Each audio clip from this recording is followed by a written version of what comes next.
Our show today, the war on drugs. Testimony before the United States Senate by the Federal Council of Churches. I quote, "In dealing with gigantic social evils like disease or crime, individual liberty must be controlled in the interest of public safety." Later in the testimony, and again I quote, "Traffic in these intoxicants is a social evil that must be destroyed.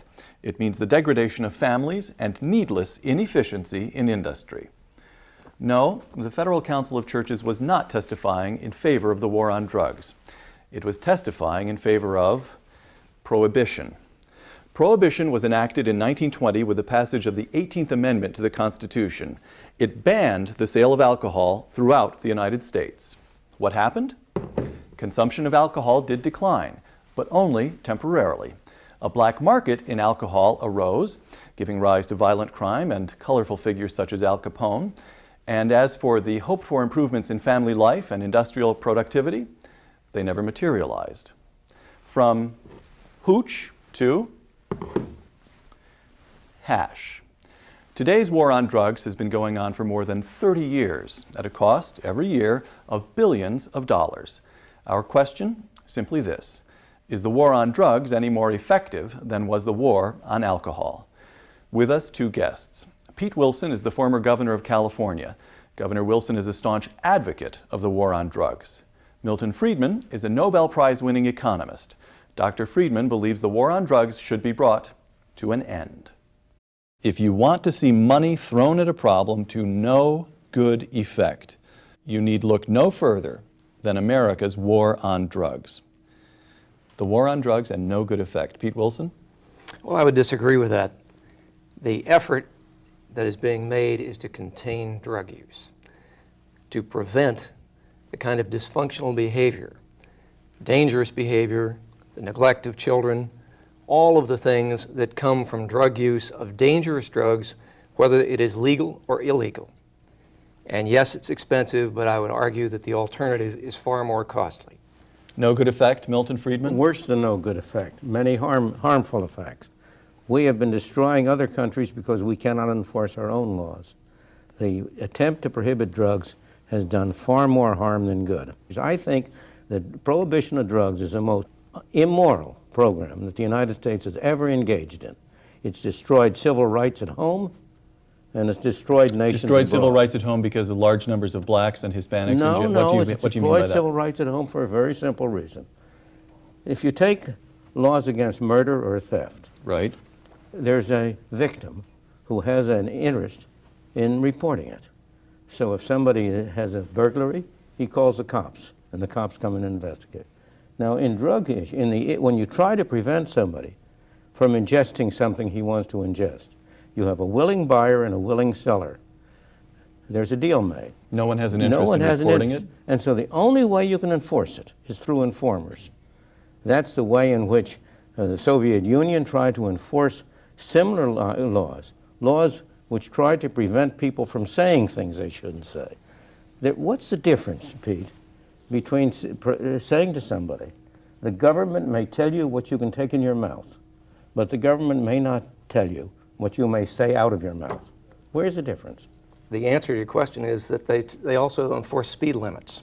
Now, I might like to drive 120 miles an hour in a 65-mile zone, but society tells me I can't. Why? What is their justification for curbing my free will? They are protecting others in society from the harm that I would do. When you say victimless, drug use is hardly victimless whether it is legal or illegal. No, I agree with you on that. It's a tragedy. And the costs, where we do agree, is that the dollars are the least of it. It is the incalculable human suffering, the waste of human potential and opportunity. It's the crack babies. It is... But all of those are made worse by the attempt to prohibit it. And look, take marijuana, for example. In thousands of years, there's not been a single death from overuse of marijuana. There's no evidence whatsoever that marijuana causes people to harm other people. And yet, six states now? But there is extraordinary evidence that PCP, methamphetamines, and other dangerous drugs do. Yes, and those drugs have been stimulated, and their market expanded.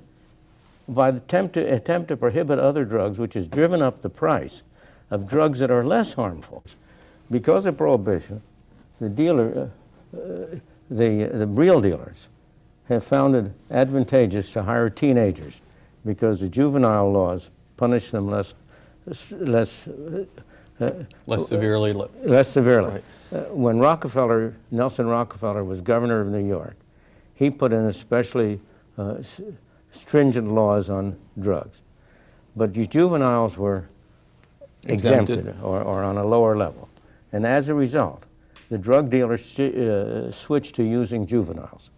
The attempt to prohibit drugs is one of the main reasons for the destruction of the ghettos in our cities. I'm sure you agree with that, Pete, that if you go into the ghettos, the prohibition of drugs is one of the main reasons why the prisoners in prison are disproportionately black. Well, I think this is a separate issue. I really do, because what you're saying is an indictment that is leveled by civil libertarians with respect to the criminal justice system in general. Yes, it is. And the answer is the criminal law ought to be enforced in a way that is totally colorblind. If it's not, it should be. But it's not because the civil law is not colorblind. It's because the ghettos are a good place to distribute drugs for obvious reasons. That's where you have a group that will protect themselves, that will provide protection. The customers are not black, for the most part. They come in from the outside, shop in the inner cities. So you have a relatively lawless environment where the serious dealers can set up shop, employ gangs and kids, and it becomes a distribution center for the white people from the suburbs. Absolutely. Remember that drugs of all kinds were perfectly legal in the United States before 1914, or 13, whatever. At that time, the original Coca-Cola actually contained a trace of cocaine. It contained cocaine. Right. You could buy it. And the level of drug addiction, by the best of estimates, was roughly the same as it is now. We have the experience now in Holland, where essentially marijuana is legalized, or effectively legalized. And the rate of use of marijuana among teenagers, among youngsters in Holland, is less than it is in the United States. The people who would benefit most from legalization are the addicts, because they would have an assurance of quality. They would not be in danger of their lives. They wouldn't have to become criminals in order to support the habit. It would be a wholly different world for them. Right now, you speak about crack babies.